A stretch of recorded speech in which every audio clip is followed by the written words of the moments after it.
Okay. Hi guys, thank you very much for the invitation and for the warm welcome. So I'm just gonna go straight to the point. Um, have you ever posted something in your social media just for the likes, even if it didn't feel like it's you, right? I think that many of us have done that. I have done it several times. I find myself sometimes trying to do it again, even now, but I'm trying to avoid it as much as I can, right?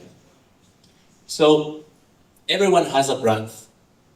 Whether you realize it or not, you have your personal brand. So every single post, every comment, every like that you put, every meme that you share, it's like it's living digital breadcrumbs that will be available there online. And those actions define who is your online personality, right? What do you like? What, uh, what are your vibes? What do you stand for? And it's like a digital resume, like a digital CV that it's available for people there, for your friends, for your family, for your colleagues, for your workmates, for your future university, right? They can find your, your information there. So it's very important to be aware of what we are posting, right? Especially right now, it's very important because the information is there on the internet, available for everybody. So how social media changed my life? I started creative content probably 10 years ago on YouTube. Back in that time, everybody wanted to be a YouTuber, right? TikTok didn't exist at that time. Instagram was a bit smaller, let's say. So I started to post videos. Here I was living already in Lithuania. So I was posting videos. I always wanted to be a content creator. In that time, the word influencer didn't exist. So I wanted to be a vlogger, let's say. And I started to post those videos. They got some views, but it didn't really go anywhere, right? It was just, I was doing it because I liked it. 6 years later, we had the COVID, right? And then TikTok started to get a lot of popularity in the world. So I think it was in the year 2021 when I said, okay, I can try it again. I can try to become a content creator once again. Because in that time, TikTok was mostly about dancing, right? Everybody was making videos about dancing. So I was thinking, okay, nobody is creating content, a foreigner living in Lithuania, sharing the experiences, sharing the life that that person has in the country, right? So I started with a very simple video, tasting and rating Lithuanian snacks. I don't know if you have seen that video. I was eating surelis, yeah, mainly I was eating like surelis, like 3 types of surelis. I really like surelis. So that video, got very popular. I remember I posted, and on the next day, that video had like 200,000 views. So I was like, wow, I have something here. Then the following week, I decided to post another video, Tasting and Rating Lithuanian Snacks Part 2. So I was tasting different snacks, from the supermarket. I was going to the supermarket and checking the snacks. So I built this image, this character, okay? This is the foreigner guy that is tasting and rating Lithuanian food.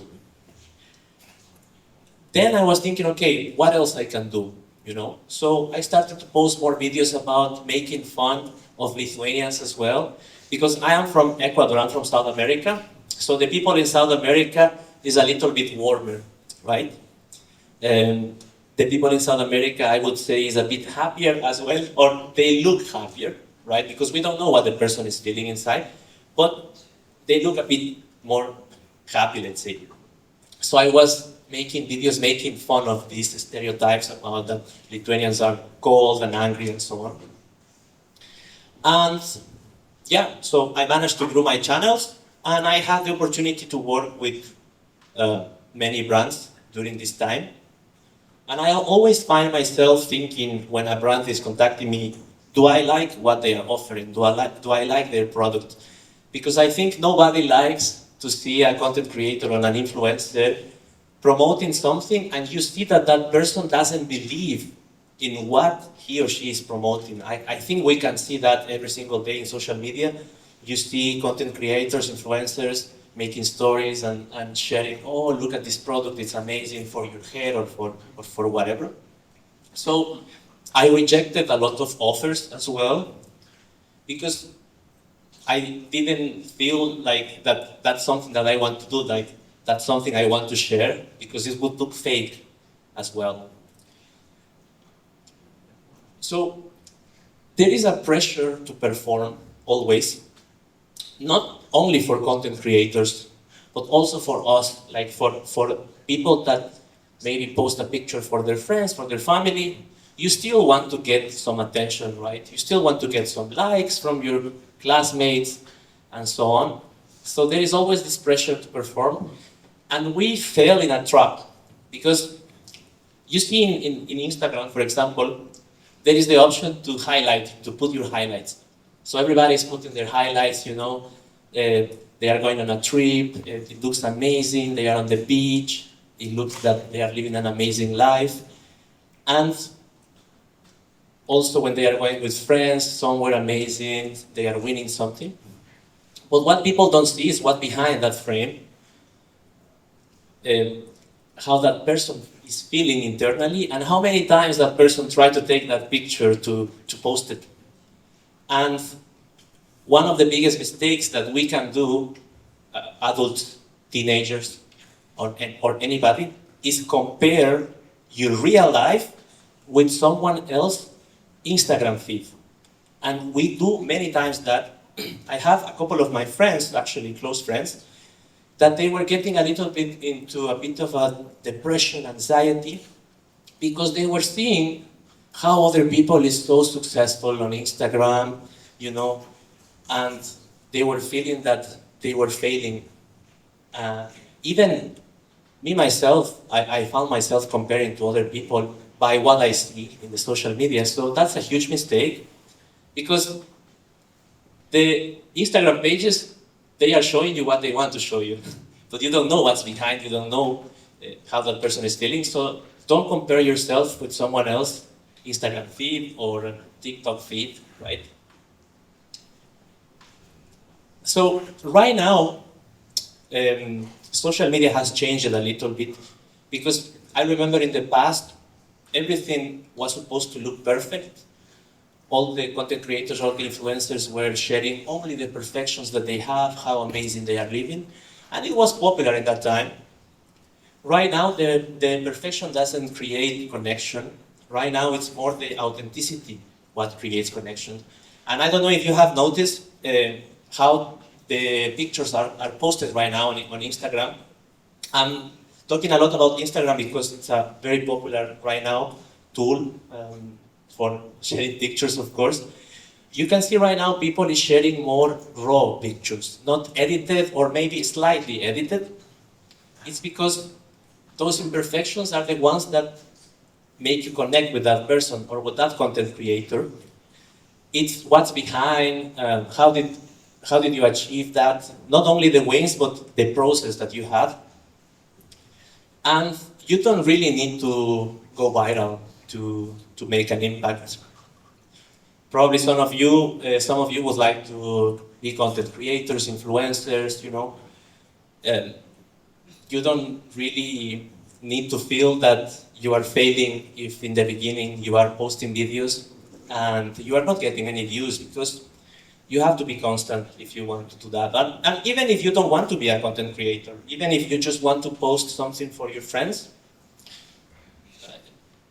if you don't get any likes, that doesn't mean anything, you know, like you are still making an impact. The likes, they don't define who you are.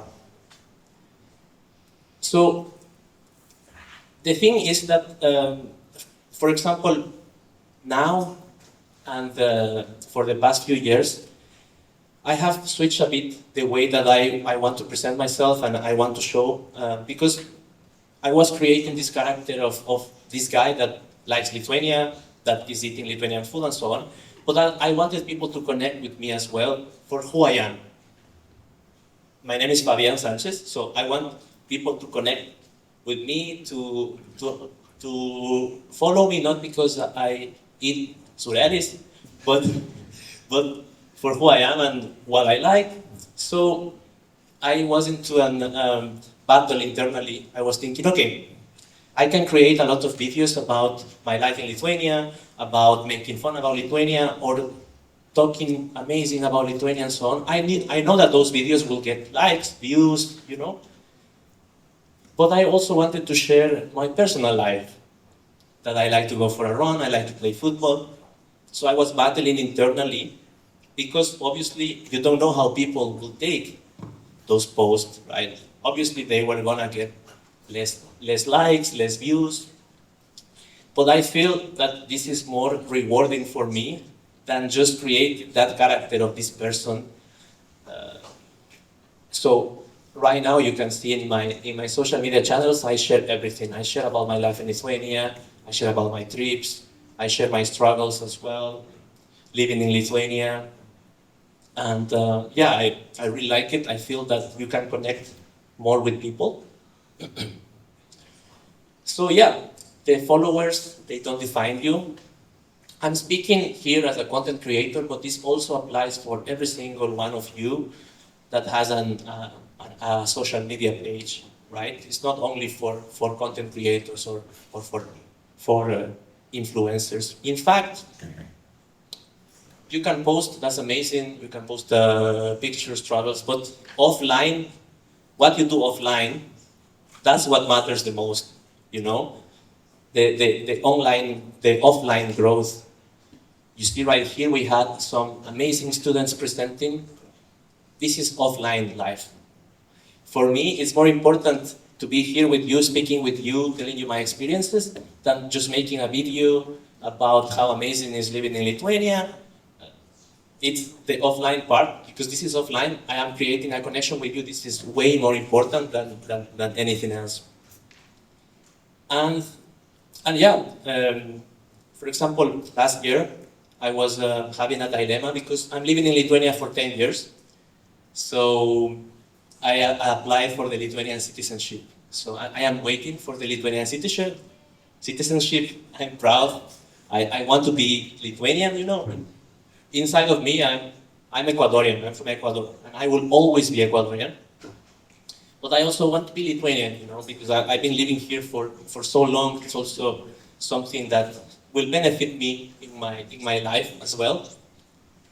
And I wanted to share this. I wanted to share this on my social media. But I was afraid because I knew that many people will comment me some bad things, you know. They will comment me that, how do you live in Lithuania and apply for the citizenship and you don't speak Lithuanian fluently? Or who do you think you are? You don't speak the language and so on. I do speak Lithuanian. I speak at a level that I can have a conversation, a casual conversation. I could improve, I could do it better. You know, it's a very hard language. And I feel sometimes a bit bad because I'm not fluent yet, but I'm working on it. So I was a bit afraid, but I decided to share this on my channel. And obviously I got some bad comments, of course, you know. And whatever you do in your life, there will be always someone that is gonna say that you are doing something wrong. There will be always haters. So I decided that I'm not gonna read the bad comments, or I will just avoid those bad comments, because you can really get into depression or into feeling bad by those negative things. The best is to take the positive comments internally. And I think this is the most important when you are a teenager, because when you are a teenager, you are a little bit more pure, let's say, like young, you know, and so on. And what people might tell you online, it can really hurt a lot. So it's super important not to take that too harsh on you. You know who you are, you know what you stand for. And the most important thing, is to be real, to be yourself, to be authentic, and you don't have to sell your soul to be seen. Thank you for listening to my podcast.